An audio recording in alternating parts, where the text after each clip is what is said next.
Hey everyone, Brad Thorpe from Isophit. Today on Isophit Q&A. This is one of these questions that kind of tug really on your heartstrings. Can Isophit help my mom walk better? The answer is yes.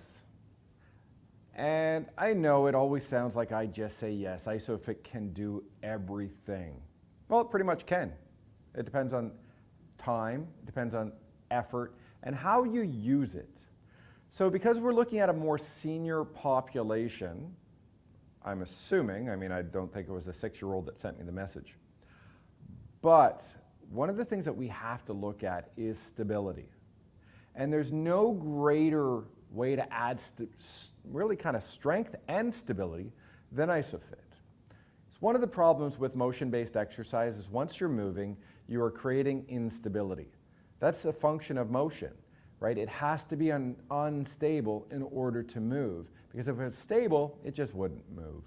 Now, the interesting thing is when you start to explore the research around this area, well, walking is the #1 leading cause of hospital admissions amongst seniors from an activity perspective.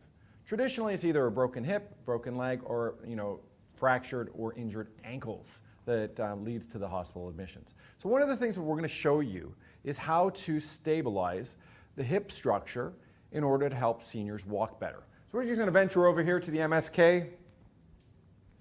Now, because we're looking more at seniors and stability, one of the things I want you guys to do is set it kind of up against the wall.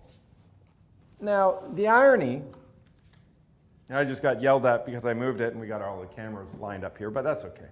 I want you to be able to stabilize using a wall and basically having that ability to manipulate that point of application, right? And because you guys can't really see what I'm doing over here, I'm just going to now pretend, I'll angle this way, and we're going to bring that way. So the point of application is that restraint right through here.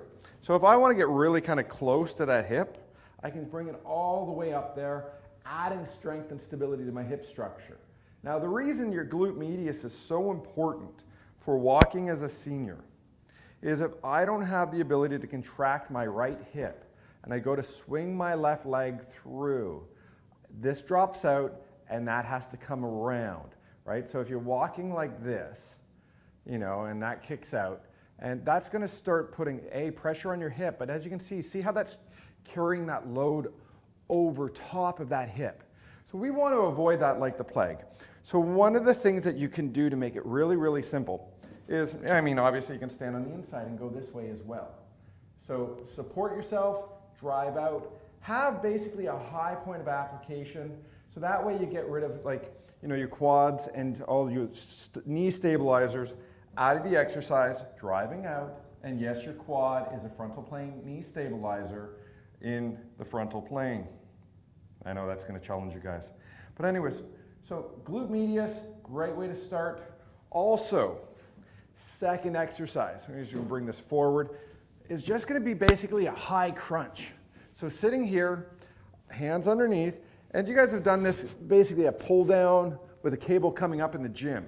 So all I want you to do is basically crunching forward, tightening those abs. Now the interesting thing is, isometric based exercise, when specific to gait velocity, isometric exercise was superior than dynamic exercise in looking at core training for enhancing gait velocity in seniors. Let me repeat that. Isometric strength training was superior to dynamic exercise for increasing gait velocity amongst seniors. So if you want to walk a little bit faster, learning how to be strong and stable is imperative to dynamic movement. Anyways, I hope that helps answer the question. I hope your mom gets back up on her feet and gets out walking. And you guys have a great day. We'll see you tomorrow on Isophit Q&A.